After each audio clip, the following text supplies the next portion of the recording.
Today we are going to talk about glaucoma, which is a blinding disease.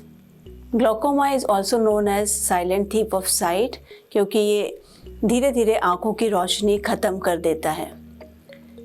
यह एक optic nerve की disease है और इसका मुख्य कारण होता है आँखों में प्रेशर का हाई होना।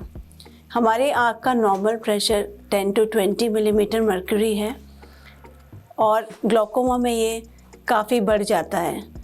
आँख का प्रेशर हमारे आँख में एक तरल पदार्थ की वजह से होता है जो कि कॉन्स्टेंटली आँख में बनता और ड्रेन होता रहता है, पर ग्लूकोमा में जनरली इसके ड्रेनेज का रास्ता या रुक जाता है और उसकी वजह से आँख का प्रेशर काफ़ी बढ़ जाता है और ये प्रेशर ऑप्टिक नर्व पर दबाव डालता है जो कि धीरे धीरे डैमेज हो जाती है और इवेंचुअली आँखों में ब्लाइंडनेस आ जाती है। आँखों के प्रेशर के अलावा और भी कई रिस्क फैक्टर्स हैं जिससे ग्लूकोमा हो सकता है। अगर आपकी फैमिली में किसी को ग्लूकोमा है, अगर आपके पेरेंट्स, ग्रैंड पेरेंट्स या सिबलिंग्स को ग्लूकोमा है तो आपको ग्लूकोमा होने के चांसेस काफ़ी हद तक बढ़ जाते हैं।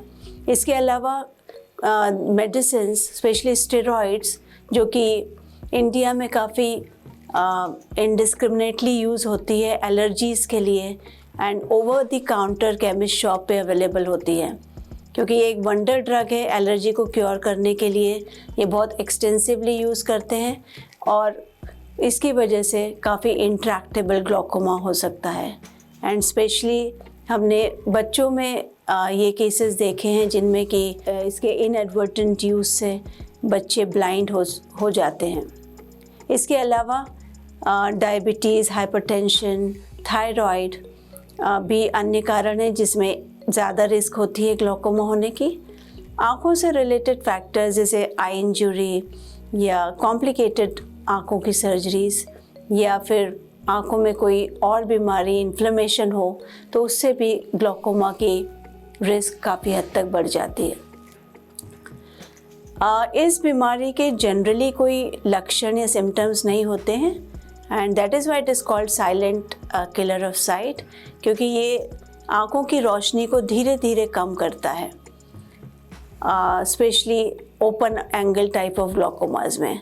हालांकि अगर आँखों का प्रेशर सडनली बढ़ गया है आँखों का ड्रेनेज चैनल ब्लॉक होने की वजह से तो पेशेंट को आँखों में दर्द, हेडेक या लाइट के आसपास कलर्ड गोले नज़र आने जैसे सिम्टम्स हो सकते हैं। कभी कभी फ्रीक्वेंट चेंज ऑफ ग्लासेस भी हो सकता है। तो अगर कोई भी इस तरह का सिम्टम्स होता है तो आप ग्लूकोमा के लिए ससेप्टेबल हैं। Now how the glaucoma is treated.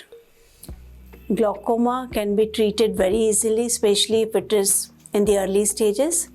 So glaucoma का ट्रीटमेंट आई ड्रॉप से हो सकता है, लेज़र से हो सकता है या लेटर स्टेजेस में सर्जरी से भी हो सकता है successfully. Most of the patients में हम मेडिसिन्स या आई ड्रॉप्स एडवाइस करते हैं एंड एंगल क्लोजर ग्लूकोमा में जिसमें कि आँखों का ड्रेनेज चैनल ब्लॉक्ड होता है उसमें हम लेज़र के द्वारा उस ड्रेनेज चैनल को ओपन करते हैं और उसके बाद हम पेशेंट को आई ड्रॉप्स दे देते हैं। ये बहुत इम्पॉर्टेंट होता है कि पेशेंट ट्रीटमेंट प्रॉपरली ले और फॉलोअप या रेगुलर आई चेकअप कराए ताकि डॉक्टर उनके आई का स्टेटस पता कर सके कि आँखों में ग्लूकोमा प्रोग्रेस तो नहीं हो रहा है, वो स्टेबलाइज्ड है या नहीं है। और जो पेशेंट्स इंक्रीज रिस्क पे होते हैं ग्लूकोमा के उन्हें भी अपना रेगुलर चेकअप कराना चाहिए। एक सवाल ये होता है, बहुत इम्पॉर्टेंट सवाल है कि क्या ग्लूकोमा प्रिवेंट किया जा सकता है। हाँ, ज़रूर ग्लूकोमा प्रिवेंट किया जा सकता है अगर आप अपने आँखों का रेगुलरली चेकअप कराएं। अगर स्पेशली आप अगर रिस्क पर हैं तो आपको अपने आँखों का रेगुलर चेकअप कराना बहुत ज़रूरी है और अगर कोई भी सिम्टम्स हो आपको तो भी आपको अपने आँखों का चेकअप कराना ज़रूरी है। एग्ज़ामिनेशन के time doctor series of investigations करते हैं जैसे आँखों का प्रेशर लेना, आपकी ऑप्टिक नर्व की जांच करना, आपके विजुअल फील्ड्स को देखना कि आपका विजन कितना कंस्ट्रिक्ट हो गया है। अगर ये सब जांचों में कुछ कमी आती है तो डॉक्टर आपको ट्रीटमेंट एडवाइस करता है। तो आप अपने कंडीशन को स्टेबल रख सकते हैं अगर आप ट्रीटमेंट प्रॉपरली फॉलो करें एंड प्रॉपरली आई एग्जामिनेशन करते रहें।